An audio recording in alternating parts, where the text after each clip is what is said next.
आजीबाईच्या बटव्यातले हे 54 उपाय एकदा नक्की बघा. 1. जर तुम्हाला लघवी करताना जळजळ होत असेल तर नारळाचे पाणी प्यावे किंवा भाताचे उकळलेले पाणी गाळून थंड करून प्यावे. यामुळे लगेचच आराम मिळतो. 2. जेवण झाल्यानंतर जर पोट खूपच भरलेले वाटत असेल तर पाण्यामध्ये लिंबू पिळून त्यामध्ये सैंधव मीठ टाकून प्यायल्याने खूपच हलकेपणा जाणवतो. 3. जास्त मीठ खाल्ल्यामुळे हाय ब्लड प्रेशरची समस्या होऊ शकते, म्हणून कधीही भाजीमध्ये मीठ कमी पडल्यास वरून मीठ घेऊ नये. 4. जर तुमचा खोकला थांबतच नसेल तर भाजलेले फुटाणे आणि त्यासोबत कच्चा लसूण खाल्ल्याने खोकला हा त्वरित बंद होतो. 5. जर तुम्हाला तोंड आले असेल तर बडीशोप खाल्ल्यामुळे त्यावर आराम मिळतो. 6. अचानकच पोटात दुखू लागले तर एक इलायची चावून चावून खावी. यामुळे पोटातील दुखण्यावर आराम मिळतो. 7. ज्या लोकांना ब्लड प्रेशर कमी होण्याची समस्या असते त्यांनी रोजच्या आहाराबरोबर खजूर खावेत. 8. अचानक दात दुखू लागले तर लवंगाच्या तेलाने 2-3 थेंब घेऊन ते आपल्या दातावर व हिरड्यांवर घासावेत. यामुळे दात दुखणे बंद होते व हिरड्या सुद्धा मजबूत होतात. 9. जास्त प्रमाणात टोमॅटो खाल्ल्यामुळे लघवी संबंधी समस्या व मूतखड्यासारखे रोग होऊ शकतात. 10. ज्यांना मूतखड्याचा त्रास आहे त्यांनी टोमॅटो, वांगे, गवारी यांसारख्या भाज्या ज्यांमध्ये बिया असतात अशा भाज्या अजिबात खाऊ नयेत. 11. कमी पाणी प्यायल्यामुळे डोक्याच्या नसांमध्ये रक्ताच्या गाठी या तयार होत असतात व मेंदूवर त्यामुळे जास्त प्रेशर पडते. यामुळे आपल्याला चक्कर सुद्धा येऊ शकते. म्हणून दिवसातून 8 ते 10 ग्लास पाणी पिणे हे अत्यंत गरजेचे आहे. जास्त पाणी पिल्यामुळे आपल्या शरीरातील अर्ध्यापेक्षा जास्त आजार हे बरे होण्यास मदत होते. 12. जर मधमाशी चावली असेल तर त्या जागेवर लगेच बेकिंग सोडा लावायचा. त्यामुळे आराम मिळतो. 13. जर टाचा दुखण्याची समस्या असेल तर त्यावर आल्याचा रस लावावा. त्यामुळे खूपच आराम मिळतो. 14. केसांना गरम पाण्याने धुतल्यामुळे केसांची मुळे कमजोर होतात, म्हणून कधीही केसांना गरम पाण्याने धुवू नका. 15. आपण चहा, कॉफी आणि कोल्ड्रिंक्स जास्त सेवन करू नये. ते आपल्या तब्येतीसाठी हानिकारक असते व चहा व कॉफीमुळे शरीराच्या त्वचेमध्ये मेलॅनिन नावाचा घटक जास्त प्रमाणात तयार होतो व त्यामुळे त्वचा काळी पडू लागते. 16. म्हशीचे कच्चे दूध पिल्यामुळे कमरेच्या दुखण्यापासून आराम मिळतो. 17.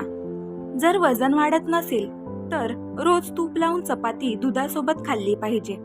त्यामुळे महिन्याभरातच तुमचे वजन वाढेल. 18. जर तुमच्या चेहऱ्यावर पांढरे दाणे म्हणजे व्हाईट हेड्स झाले असतील तर कडुलिंबाच्या पानांची पेस्ट करून ती कोरफडच्या गरामध्ये मिक्स करून चेहऱ्यावर लावावी. यामुळे चेहऱ्यावरील व्हाईट हेड्स निघून जातात. 19. सकाळच्या वेळी दही खाल्ल्यामुळे डोके शांत राहते व शरीरातील पचनसंस्था सुद्धा उत्तम राहण्यास मदत होते. 20. जर स्त्रियांना मासिक पाळी संबंधित काही समस्या असेल तर पुदिन्याची पाने वाटून घ्यावीत. त्याचा रस बाजूला काढावा. त्यामध्ये खडीसाखर मिसळावी व तो रस पिल्याने स्त्रियांच्या मासिक पाळी संबंधित सर्व समस्या दूर होतात. 21. दुधासोबत कधीही आंबट वस्तू खाऊ नये. यामुळे विषबाधा होऊ शकते. कधी कधी फ्रूट सॅलड खाल्ल्यामुळेही आपल्याला उलटी आल्यासारखे होते किंवा पोटात दुखते, कारण काही आंबट फळे असतात आणि ती दुधासोबत खाल्ल्यामुळे आपल्याला त्याचा त्रास होऊ शकतो. 22. रोजच्या आहारात दही आणि ताक खाल्ल्यामुळे आपल्याला युरिन इन्फेक्शन म्हणजेच लघवी संबंधी समस्या कधीही होत नाही. 23. ज्या स्त्रिया केस धुतल्यानंतर ओले केस विंचरतात त्यांना केस गळण्याची समस्या होऊ शकते. केस ओले असताना केसांची मुळे सैल असतात व ते लगेच तुटतात, म्हणून ओले केस आपण कधीही विंचरू नयेत. 24. जर तुमच्या शरीरातील हाडांमधून कटकट असा आवाज येत असेल तर समजून जा की तुमच्यामध्ये कॅल्शियमची कमी आहे. ही कॅल्शियमची कमी भरून काढण्यासाठी रोजच्या आहारात दूध, दही, पनीर, सोयाबीन यांच्यासारखे पदार्थ खाणे अत्यंत गरजेचे आहे. 25.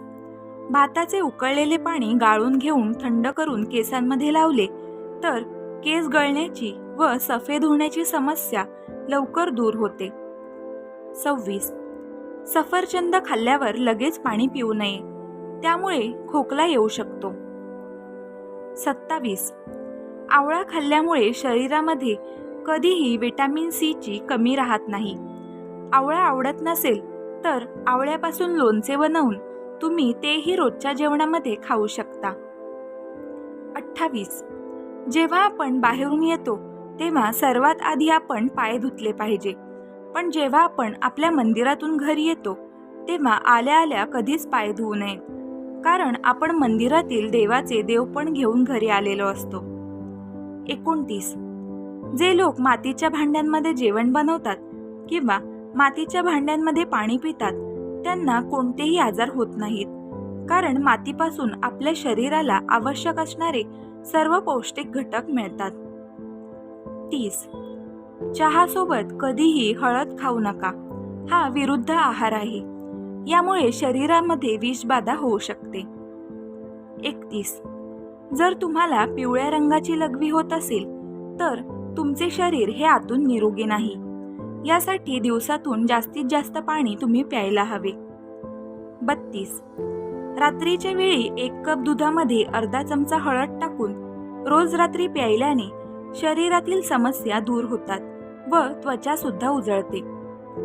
33. जर घसा बसला असेल, घशातून आवाज येत नसेल किंवा खूप जास्त खोकला येत असेल तर अशा वेळी पेरू चांगला भाजून घ्यायचा आणि मग तो खायचा. यामुळे जुना खोकला सुद्धा जातो व घशाचे सगळे प्रॉब्लेम्स दूर होतात. 34. ज्यावेळी खूप टेन्शन असेल आणि आपले मन भरून येत असेल व मनावर दडपण वाटत असेल अशा वेळी चॉकलेट खाल्ले पाहिजे किंवा एखादी गोड वस्तू खाल्ली पाहिजे. 35. जास्त टेन्शन घेतल्यामुळे म्हातारपण लवकर येते व शरीरामध्ये खूप सारे रोग सुद्धा तयार होतात. म्हणून कोणाचेही टेन्शन घेऊ नका. त्यांना हवं तसं जगू द्या आणि तुम्ही या आनंदाने आपल्या आयुष्यात जगा, म्हणजे कुठलेही रोग तुम्हाला होणार नाहीत. 36. केळं खाऊन झाल्यावर त्याचे साल कधीही फेकू नका. या सालाने आपल्या चेहऱ्याला मसाज करा. चेहऱ्यावर यामुळे फ्रूट फेशियल सारखा ग्लो येतो. 37. उशीचे कवर आठवड्यातून 2 वेळा नक्की धुवावे, कारण आपल्या डोक्यातील धूळ त्यावर लागते व तीच धूळ नंतर आपल्या चेहऱ्यावर लागते. त्यामुळे चेहऱ्यावर पिंपल्स येतात व चेहऱ्यावर सुरकुत्या पडतात. 38. कोणताही ज्यूस बनवल्यावर तो जास्त वेळ ठेवू नये, कारण तो कडू लागतो आणि त्यामुळे आपल्या शरीराला विषबाधा होण्याची सुद्धा शक्यता असते. 39. गाजर, आवळा आणि बीट यांचा रस पिल्यामुळे डोळ्यांची नजर तेज होते व त्वचेवर सुद्धा निखार येतो. 40. ज्या स्त्रिया रात्री झोपताना बदाम तेलाने चेहऱ्याची मालिश करतात त्यांचा चेहरा नेहमी चमकदार दिसतो व चेहऱ्यावर सुरकुत्याही येत नाहीत.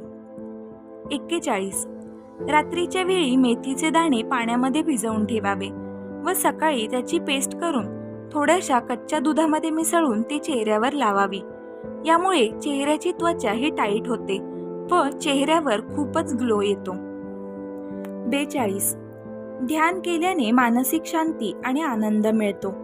असे केल्याने तुम्हाला आराम वाटू शकतो. 43. दह्यासोबत आंबट फळांचे सेवन करू नये, यामुळे तुमची पचनक्रिया बिघडते. संत्री, लिंबू, स्ट्रॉबेरी इत्यादी आणि उडीद डाळीपासून बनवलेले कोणतेही पदार्थ दह्यासोबत खाऊ नका, ते तुमचे पचन बिघडवू शकते. 44. पेरूची काही ताजी पाने घेऊन पाण्यात उकळून बारीक करून घ्या. ही पेस्ट पिंपल्सवर लावल्याने त्याचा चांगलाच फायदा होतो. 45. जेवल्यानंतर 1 कप लस्सीमध्ये चिमूटभर भाजलेले जिरे आणि काळे मीठ मिसळून प्यावे. यामुळे तुम्हाला लूज मोशन्समध्ये आराम मिळेल. 46. रात्री झोपण्यापूर्वी भाजलेले हरभरे खाऊन वरून 1 ग्लास कोमट दूध प्यायल्याने श्वसन मार्ग साफ होतो आणि दम्यापासून सुद्धा आराम मिळतो. 47. आठवड्यातून एकदा तरी ऑलिव्ह ऑइलने केसांना मसाज करा. असे केल्याने डोक्यावरील केस लवकर पांढरे होणे थांबतात आणि मजबूत होतात. 48.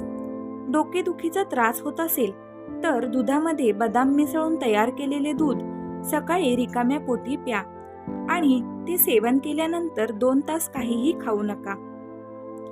49. सर्दी झाली किंवा छातीमध्ये कफ जाम झाला असेल तर रात्री झोपताना पायाच्या तळव्यांना विक्स लावून झोपावे. सकाळपर्यंत तुम्हाला सर्दीमध्ये आराम मिळेल. 50. काळी मिरी पावडरमध्ये मीठ मिसळून दातांवर लावल्याने दातदुखीपासून त्वरित आराम मिळतो. 51. ओवा हे एक वेदना कमी करणारी औषधी आहे. ते हलके भाजून घ्या आणि तोंडामध्ये ठेवा आणि हळूहळू चावा. याच्या सेवनाने कंबरदुखीपासून लवकर आराम मिळतो. 52. आळस हा माणसाच्या विकासाच्या मार्गातील सर्वात मोठा अडथळा आहे. त्याचा माणसाच्या कामावर, शिक्षणावर आणि आरोग्यावर सुद्धा वाईट परिणाम होतो, ज्यामुळे तुमच्या जीवनातील आनंद कमी होतो. म्हणून आळस सोडा आणि नेहमी सक्रिय राहण्याचा प्रयत्न करा. 53. थकवा तुम्हाला मानसिक आणि शारीरिकदृष्ट्या कमकुवत करतो. त्यामुळे व्यक्तीची क्रिया कमी होते आणि व्यक्तीला उदास असल्याची भावना निर्माण होते. हे टाळण्यासाठी व्यक्तीने पुरेशी झोप, संतुलित आहार आणि नियमित व्यायाम केला पाहिजे. 54. चोपडे दोडके हे रक्त शुद्ध करणारे मानले जाते. यामध्ये असलेले लोह, पोटॅशियम आणि जीवनसत्वे ॲनिमिया, रक्तदाब आणि मेंदूची कार्यक्षमता राखण्यास खूप मदत करतात. मित्रांनो, हा होता आपला आजचा व्हिडिओ. तुम्हाला यापैकी कोणत्या टिप्स आवडल्या आणि हा व्हिडिओ कसा वाटला हे आम्हाला कमेंट करून सांगा. व्हिडिओला लाईक आणि तुमच्या फॅमिली आणि फ्रेंड्ससोबत नक्की शेअर करा. त्याचबरोबर आपल्या आरोग्यपर्ण या चॅनलला सबस्क्राईब करायला मात्र अजिबात विसरू नका. व्हिडिओ शेवटपर्यंत पाहिल्याबद्दल आणि चॅनलला सपोर्ट केल्याबद्दल मनापासून खूप खूप धन्यवाद. शुभ दीपावली.